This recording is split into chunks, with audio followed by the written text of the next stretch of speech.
Hello and welcome. Welcome to UFC 145 Real Talk, yours truly, and welcome to the new place. So I hope you enjoy the new digs. I'm certainly loving them. I'm just cleaning everything, and I hope you enjoy this video. My account of UFC 145, the upcoming fight between Rashad Evans and John Jones.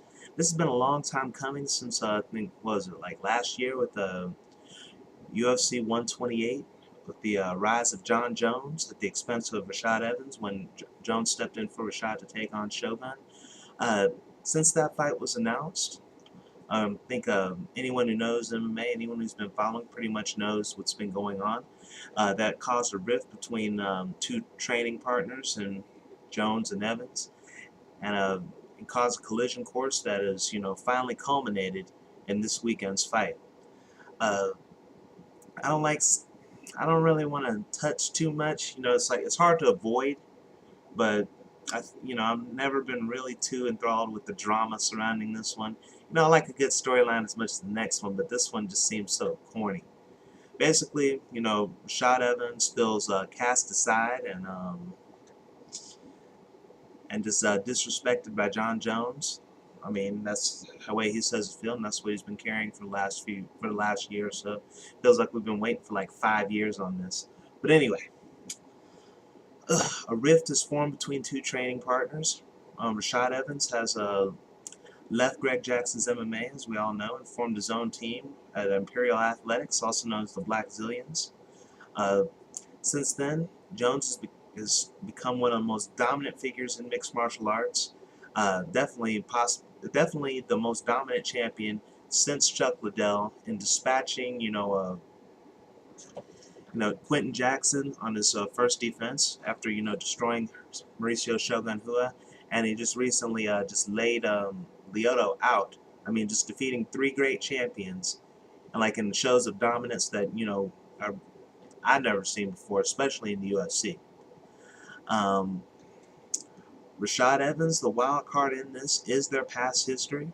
That's been the drama that's been really carrying the appeal going into this fight, and it also has been the let me see, and also been a key to all Jones detractors and Rashad supporters. I mean, that's their history together really gives them and him confidence that he can take Jones in the ring and succeed where everyone else has failed, except Matt Hamill. But I don't know. But besides that, looking at this in general, just in terms of skill set, Jones just seems to be a level above.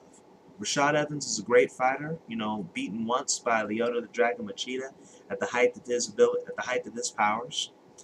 But I think just with to you know, losing to Lyoto, going up with decisions against Phil Davis and Rampage and Thiago Silva recently in his last few fights. And of course, that impressive showing against Tito Ortiz where he just smashed him. Uh, I haven't really seen a lot. I mean, this the word on the street is that he got the better of Jones in training. I think Jones even commented that himself recently. But despite that, it just seems that Jones has grown so much as a fighter and just become so dominant that I just really don't see a way for you. I think the best way I see Rashad winning this fight is with the same way he's won all his fights, just with takedowns, control, and just really being able to just stifle Jones for 25 minutes. And I'm just not. I just don't see him being able to do that for more than a couple rounds before Jones just finally gets a hold of him and just tears him up. Uh, but it's like MMA is the most volatile sport in the world. You never know what's going to happen. Unlike a lot of the people Jones has been fighting, Rashad is very fast and explosive. I mean, he can really just get from point A to point B really fast. Good fast twist muscles. Doesn't kick a whole lot. I think his even though his kickboxing game has gone up a little bit, but I mean he just has really heavy hands and just really fast. But despite his speed, the explosiveness, the wrestling and everything, I just see with the shots and everything, him having to cover way too much ground to really trouble John Jones. I mean, sure he can move fast, but you have to shoot from so far out with this guy that I don't know. Just in some of the openings that Shaw leaves in the stand-up and in the grappling. I think in the two Tito fights, he got caught in a thick not armbar, sorry, but in a guillotine. And I'm not sure if maybe other fights where he may have been close, but sticking his neck out there sometimes. And when John Jones sticks out, when you stick your neck out, when John Jones gets a hold of your neck, the length of his arms are really able to just really go across both sides of your neck, and even though it may be called a guillotine, it's it's really more like a rear naked choke, and that's what put Lyoto down. That's what put Bader down, and of course he beat Rampage by rear naked choke. Um, his submissions and chokes have just are way, he's been way more dominant with those than Rashad has in his fights. Rashad just a real smothering takedown guy. He had Bill Davis, who's a great wrestler. He put him in the crucifix a couple times when he had him on his back.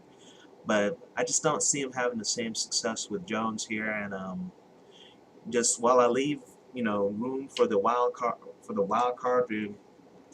while I leave room for the unknown, for whatever factors may contribute to Jones losing, I just do not see. Um, I just don't see Jones losing this fight as any kind of realistic possibility. I mean, anything can happen, but I just don't see this one happening. And the only question is, if Jones wins, to all you detractors out there, what are you going to say now? Did he do it in a cocky way? Is he arrogant? Was Rashad not healthy? I mean, whatever. But no need for me to be a dick like that. I'm sorry. But it's good to be back. Thank you for watching. Hopefully I'll be back with some other stuff. I'll talk to you later, all right?